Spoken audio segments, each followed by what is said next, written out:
আমরা খুশির ঈদ এলাকায় খুব শান্তিপূর্ণভাবে সম্প্রীতির বার্তা দিয়ে সকলে একত্রিত হয়ে সুন্দরভাবে পালন করেছি।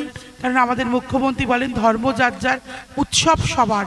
তাই আমরা উৎসবে সকলে মেতে উঠেছি। 3 দিন 4 দিন ব্যাপী অনুষ্ঠান আমাদের এলাকায় প্রায় প্রত্যেকটা ক্লাব জুড়েই কিন্তু সুন্দরভাবে চলছে।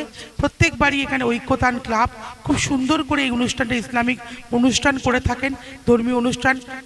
তার আগে বিকালে বেশ সকলকে নিয়ে একটা ক্রীড়া প্রতিযোগিতাও হয়। বেশ একটা ঈদ মিলন উৎসবটা খুব সুন্দরভাবে এই ক্লাব করে থাকে এবং সারা বছরই এই ক্লাব কিন্তু বিভিন্ন অ্যাক্টিভিটি করে থাকে। বিশেষত খেলা, যে খেলাটা করেন বছরে একবার, এটা দুর্দান্ত খেলা এই ক্লাবের পরিচালনায় হয় বিধায়ক তাপস চট্টোপাধ্যায়ের সহযোগিতায়।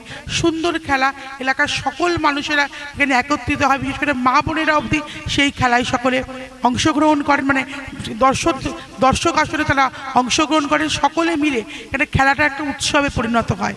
এবং এখানে আমার ভাই মিনাজ রয়েছেন, এই ক্লাবের ঐক্যতান ক্লাবের উনি সেক্রেটারি। এছাড়া সকল ভাইরা রয়েছেন, সকল কর্মকর্তারা রয়েছেন। তারা এক মাস কঠোর রোজা পালন করার পরে এত সুন্দর সকলকে নিয়ে একটা অনুষ্ঠান করে। আর আমার এখানে এসে খুব ভালো লাগে, এখানে এত মা বোনেরা এই অনুষ্ঠানটার সাথে যুক্ত থাকেন।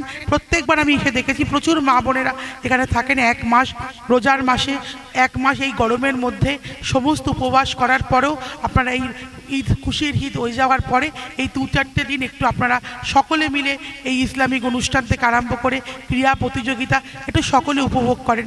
সকলে খুব ভালো থাকুন, সুস্থ থাকুন। এই সঙ্গের আমি আরও অনেক সাফল্য কামনা করি। এই সঙ্গ আরও এগিয়ে যাক, সুন্দর সুন্দর অ্যাক্টিভিটি করুক, সকলকে নিয়ে মানুষের জন্য ভাবুক। আমরা সবসময় আছি, কারণ আমাদের বিধায়ক সকলের তলে সবসময় রয়েছেন। আমাদের বিধায়ক সব ব্যাপারে, সব ক্ষেত্রে এগিয়ে আসেন। তাই তার সঙ্গে থাকুন, তার হাত শক্ত করুন। আমাদের অত্যন্ত প্রিয় জনপ্রতিনিধি পিনাকি নন্দী মহাশয়, তিনিও এখানে উপস্থিত ছিলেন। তাকেও আমি এই মঞ্চ থেকে শুভেচ্ছা জানিয়ে এই সঙ্গে সকলকে আমার তরফ থেকে আবারও আন্তরিক অভিনন্দন, মা বোনেদের প্রণাম জানিয়ে আমার ক্ষুদ্র বক্তব্য শেষ করছি। নমস্কার, ধন্যবাদ, খোদা হাফিজ।